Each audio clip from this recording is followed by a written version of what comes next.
ด้อพี่น้องหิวเฮ็ดหยังต้มมาม่าเฮ็ดเป็นแบบก๋วยเตี๋ยว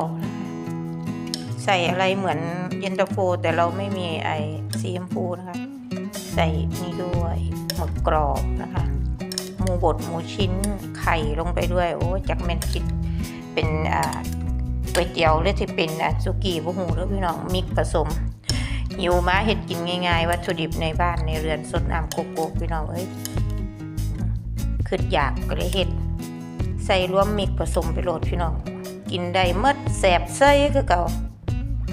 รสจัดชอบโซ่อย่างเดียวพี่น้องหิวมาจะพิธีรีตองอันไหนกินแซ่บกินว่าเฮ็ดกินไปนะพี่น้องพวกหอม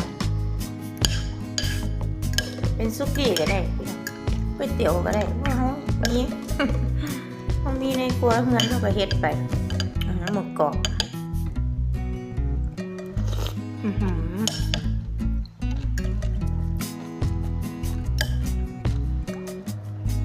หมูบด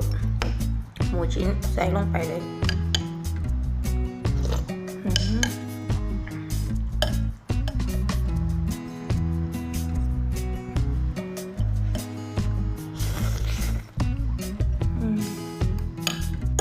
หมึกกรอบนะ